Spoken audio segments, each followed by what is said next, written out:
বাসের ধাক্কায় এক যুবকের মৃত্যু ঘিরে দফায় দফায় বিক্ষোভ বাঁকুড়ায়। শনিবার শহরের জুনবেদিয়া বাইপাসের এই ঘটনায় তীব্র চাঞ্চল্য ছড়ালো শহরে। স্থানীয় সূত্রে খবর, এদিন বাঁকুড়া শহরের জুনবেদিয়া বাইপাসে স্কুটি চালক রাজকুমার গড়াই নামে বছর 40-এর এক ব্যক্তিকে একটি বেসরকারি বাস পিছন থেকে সজোরে ধাক্কা মারে। গুরুতর আহত অবস্থায় তাকে বাঁকুড়া সম্মেলনী মেডিকেল কলেজ ও হাসপাতালে নিয়ে গেলে চিকিৎসকরা মৃত বলে ঘোষণা করেন। এই ঘটনায় শহর জুড়ে তীব্র ক্ষোভের সঞ্চার হয়। উত্তেজিত জনতা প্রথমে Bankura Gobindanagar bus stand bus ভাঙচুর করে বিক্ষোভে সামিল হন। ঘটনাস্থলেই সদর থানায় পুলিশ গিয়ে বিক্ষোভকারীদের সরিয়ে দেন। পরে পোস্টমর্টমের পর মৃতদেহ শহরের দোলতলার বাড়িতে নিয়ে আসে। সেখান থেকে সতীঘাটে রাস্তার ওপর মৃতদেহ রেখে বিক্ষোভ দেখাতে থাকেন। পরে যদিও পুলিশের আশ্বাসে বিক্ষোভ উঠে যায়। বিক্ষোভকারীদের দাবি, বাসের রেসারেসিতেই এই দুর্ঘটনা ঘটেছে। লরি বা মোটর বাইকের ক্ষেত্রে পুলিশ যে পরিমাণ তৎপরতা দেখায়, বেসরকারি বাসের ক্ষেত্রে তেমনটা নয় বলেই তাদের দাবি। ট্রাফিকের গড়বড় আমার সেরকম ব্যাপারটা নয়, কিন্তু ট্রাফিকের গড়বড়ের ব্যাপারটা কিরকম, বাসের রেসারেসি। বাস আমাদের কি করে, যখন লেট করে আছে কোনো ব্যাপার নেই, টাউনে ঢুকলে আর এমন দেখায় সুপার বাস, অথচ ঘরের দুয়ারেও দাঁড়ায়। ঠিক আছে, আর সবচেয়ে বড় কথা, পুলিশ প্রশাসন দিয়ে থাকে স্পিড মিটার বসায়, খালি ট্রাকের জন্যে, বাসের জন্য বসায়। বাইকের ফটো তুলে দিলাম, মোবাইলে ফাইন হয়ে গেল, বাসের কেন হয় না? বাস কি ইউনিয়ন পুলিশ চালায় না ইউনিয়নকে পুলিশ চালায়, কোনটা সেটা তো আগে জানতে হবে।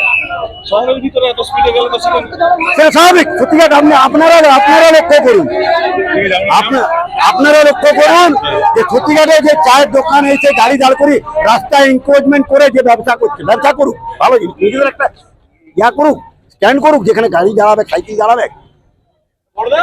আর রাস্তা এই একটু চওড়া, এনকারেজমেন্ট করে তো একদম যাচ্ছে দেওয়া গেছে। ওই ছেলেটা কোনোদিন কারো ধীরে হেলমেট পরেছিল, এখন প্রশাসন হয়তো বলতে পারে হেলমেট পরেছিল না, অ্যাক্সিডেন্টে মারা গেছে, হেলমেট গুঁড়া হয়ে গেছে, তাহলে পেছন থেকে বাসটা মারছে, সেটাকে ভাবতে হবে তো। বাসটার কত তাড়া ছিল, তো বাস স্ট্যান্ডেই ঢুকতো না অন্য কোথাও যেত। সে তো বাস ঢোকাতে এটা রুট নয়, ওরা বলছে পারমিট চেক করবো, আজকে স্যার বলেছে, কে ছিল জানি না, একজন ভদ্রলোক বলেছে পারমিট চেক করবো এদিকে ঢোকার, এদিকে কোনো বাস ঢোকার নিয়ম নাই। কিভাবে ঢুকলো তাহলে? কিভাবে ঢুকেছে প্রশাসন বলতে পারবে, আমি তো বলতে পারবো না। আমি তো গাড়ি দিই না। তাহলে কি ট্রাফিককে বুড়ো আঙুল দেখে তারা কি রমরমে? ট্রাফিককে বুড়ো আঙুল দেখাচ্ছে না, কাউকে পয়সা খাইয়ে করছে, সেটা তো আমি বলতে পারবো না। আপনারা কি চাইছেন? আপনারা কি চাইছেন? আমরা চাইছি একদম ন্যায্য প্রতিবাদ। আজকে একজন মারা গেছে, পরের বার যেন কেউ না মারা যায়, আমার ভাই হোক, পরে হোক। হ্যাঁ, বাস। আপনার নাম? আমার নাম ডাবলি শর্মা। কি হয়েছিল? ঘটনা হয়েছে আমাদের সবাইকার বন্ধু, আমাদের মানে প্রাণের দাদা, নিজের দাদা। আজকে জুনবেদিয়া মোড়ে অ্যাক্সিডেন্ট হয়। অ্যাক্সিডেন্ট হওয়ার পর আমরা পুলিশে কিভাবে হয় সেটা বল। বা একটা বাস পিছনে, বাসটা সাইডে দাঁড়িয়ে ছিল, বাসটা পিছনে থেকে মেরে দিয়েছে।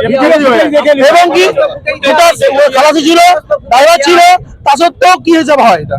ভিডিও ফুটেজ দেখে আমরা যখন বডিটা নিয়ে যাই, মানে দাদাকে যখন নিয়ে যাই হসপিটালে, মৃত বলে ঘোষণা করা হয়। দিয়ে দেবো আমরা সেই মতে মানে বাসে হয়েছে, তার বাসে যাই, বাসটা দেখছি, বাসটাকে অলরেডি পুলিশের মানে প্রোটেকশন দিয়ে রেখেছে, সেফটি করে রাখা হয়েছে বাস স্ট্যান্ডে। আমরা বলি তাহলে বাসটা এখানে ইয়া গেছে, তখন আমরা বাস অবরোধ করি, বাস বেরোতে না দিই। তারপর আমাদের বলা হয় 3টের সময় বলা হয় আমাদের অ্যারেস্ট হয়ে গেছে।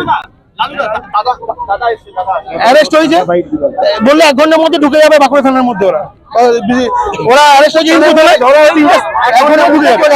3 ঘন্টা হয়ে গেল স্যার, এখন পর্যন্ত ঢুকলে তারা আরো স্পিড বেড়ে যায়। আপ টু বাস স্ট্যান্ড পর্যন্ত তাদের স্পিড বেড়ে যায়, তখন হেভি মোড হয়ে যায় 70-80। একটা প্যাসেঞ্জার সব এসআরসি বেশি হেভি মোড হয়। দেখতে পাই যে ট্রাফিকদেরকে কোনো কিছু হলেই হেলমেট তখন সেক্ষেত্রে যা কিছু আছে বাইকে যাচ্ছে, পিছনে ছবি তুলে নিচ্ছে, জানে না সে কোথায় যাচ্ছে, কি পারপোজে যাচ্ছে, আরে দেখো জিজ্ঞাসা করুন, সে তো কোনো বিপদে যাচ্ছে। এই মুহূর্তে আপনারা কি চাইছেন?